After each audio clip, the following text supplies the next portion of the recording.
کنفرانس بین المللی ایران چشمانداز تغییر 29 ژوئن 2018 پنل دوم سپاه پاسداران و مداخلات در منطقه. First, thank you very much for inviting us to this very important event. First of all, if we want really to understand why Iran intervenes in other countries, I think it's easily written in their constitution. And to ignore this fact is really should be not be more ignored in the future. I think this really highlighting that they will continue whatever happened. Second thing, which I think everyone is following, that Iran is always going into three main strategies. Either they're trying to create a problem between Sunni and Shia, which wasn't existing before. Especially in Yemen, we'll speak about that later on. Some sort of revolution, or that they are helping the poor people,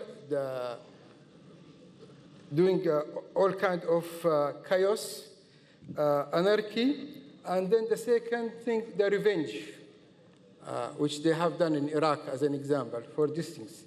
Of course, we have captured a spying network in 2012, and when the Houthis have invaded Sana'a, they just released them, and they went back happily to Iran. This is one thing which showing what's happening. In January 2013, Yemeni authorities also intercepted an Iranian vessel called Jihan near Mehdi, which is having, they are trying to smuggle explosives, surface-to-air missiles, some 2, some 3, to the country. This is just only one which we really, you can find it in the media, but we have captured more. We don't know what is already have escaped inside the country. If you see, in March 2016, as an example, a helicopter operating with the French Navy's frigate Provence encountered a suspicious boat off the coast of the Yemen island of Socotra. French forces found a cache of arms hidden under the fishing nets. This is just an example. Another one, in February 2016, Australian HMAS Darwin also intercepted a small fishing vessel at the coast of Oman and discovered some general-purpose machine guns, 39 BKM spare barrels, 2060 mortar tubes on board, etc., etc.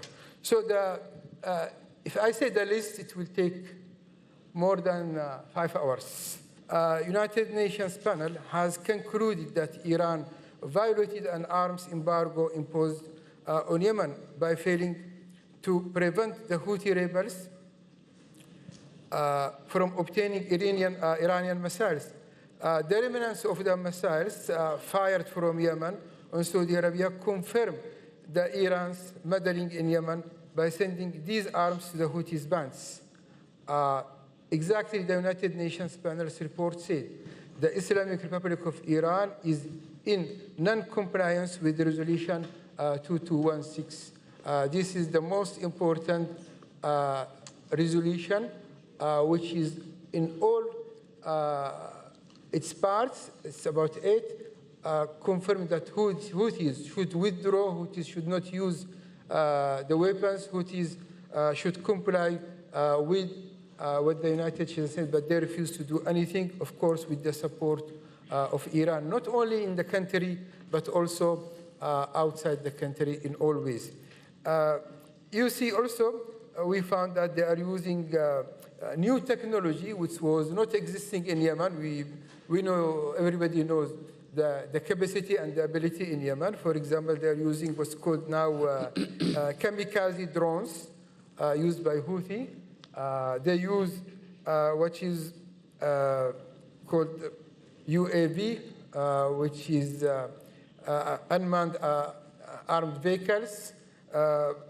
Technologies, which is really an Iranian technology. We have all proofs of that. So plus we found a serial Kornet rocket with the serial number, which is the same serial number of the Iranian products.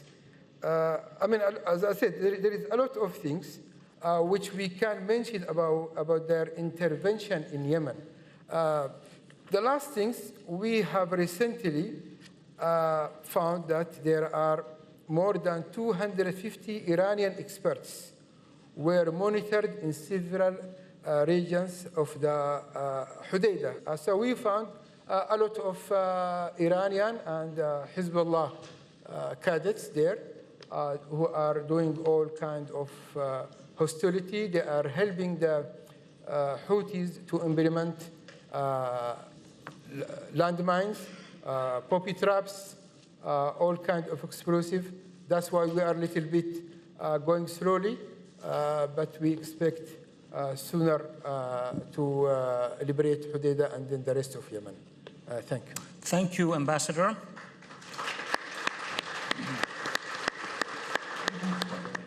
La fuite en avant du régime iranien dans la région, c'est 5 points. Le premier, le plus important, je vous le disais, c'est le Hezbollah, avec un argument très intéressant de la part de la République islamique depuis 1982, depuis la création de ce groupement politique, social et puis surtout policier et militaire au sud du Liban.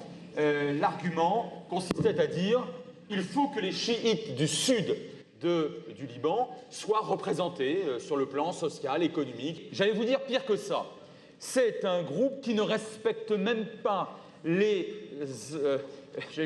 traités interarabes. Enfin et surtout, c'est bien évidemment en Syrie que l'Iran déploie une véritable forme d'impérialisme extrêmement dur, mais également perpétrant des exactions sur une partie de la population et sur un certain nombre d'opposants au dictateur syrien, ne sont pas sans poser problème, avec le déploiement non pas seulement de soldats en tant que commandos, mais le déploiement de véritables bases militaires fixées au sol, donc destinées à se pérenniser, et des bases militaires au sein duquel sont entreposés des engins balistiques permettant de menacer absolument toute la région, tout le Moyen-Orient.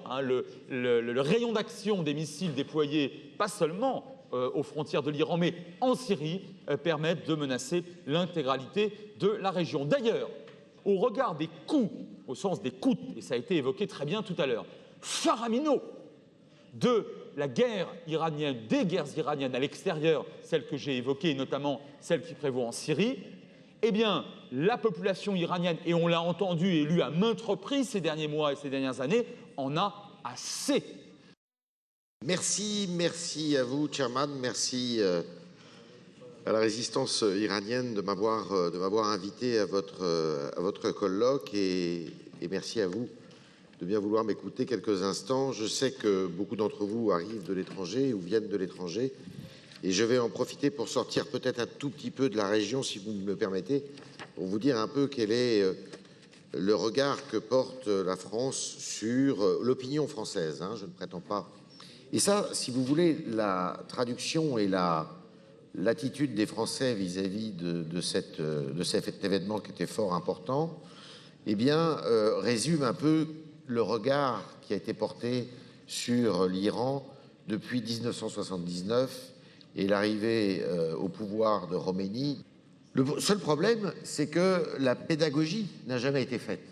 Jamais la pédagogie a été faite et jamais beaucoup de Français et beaucoup même d'intellectuels, d'experts ont forcé la voie pour relayer les discours, les propos, les écrits, notamment de l'ayatollah Khomeini, qui, quand vous les lisez bien, et moi je me suis plongé dedans de façon assez cursive, eh bien, appelait justement à une révolution mondiale et une exportation de son modèle révolutionnaire iranien à l'ensemble du monde musulman, arabo-musulman, mais aussi à l'ensemble, je dirais, des pays de cette planète.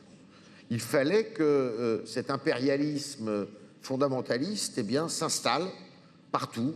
Et malheureusement, ce discours-là n'a absolument pas été, je dirais, traduit dans les propos et même, y compris dans la presse occidentale et surtout dans la presse française. Je reviens à l'accord qui a été dénoncé par le président américain. Alors évidemment, vous avez la plupart de la presse, comme je vous l'ai dit, et la plupart de l'opinion qui a essayé de peser le pour et le contre.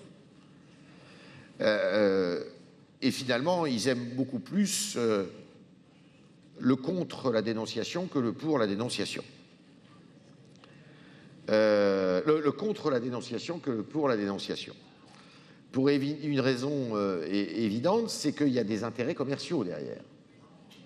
Ces intérêts commerciaux, vous le savez, ça représente peut-être 130 à 150 milliards de dollars. C'est quelques 250 accords qui étaient déjà en bonne voie ou déjà signés.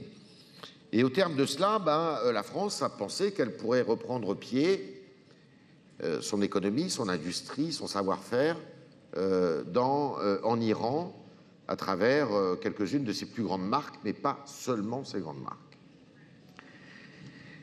Ça, c'est un argument qui a pesé énormément. Et après tout, pour faire du commerce, on peut s'accommoder d'un régime répressif, d'un régime dictatorial, même s'il a les habits de la modération. Vous savez, c'est un mot qu'on aime beaucoup en France. Vous avez les méchants qui sont vraiment méchants et les méchants modérés. Et donc, en France, on aime bien les méchants modérés. On ne les déteste pas.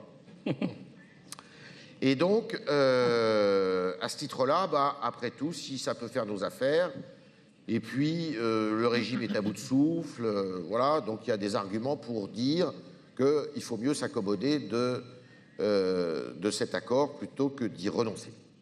Et il fallait mieux rester dans le statu quo, même si, je vais vous dire la vérité, je ne pense pas qu'on soit très avancé, pas plus qu'on ne le dit vraiment, sur l'état de l'arme atomique ou de l'avancement de l'arme atomique iranienne. Quelle doit être l'attitude du président français et quelle peut être l'attitude des pouvoirs publics et des autorités françaises au jour d'aujourd'hui où cet accord est dénoncé par les Américains et où on se trouve dans une situation bien compliquée.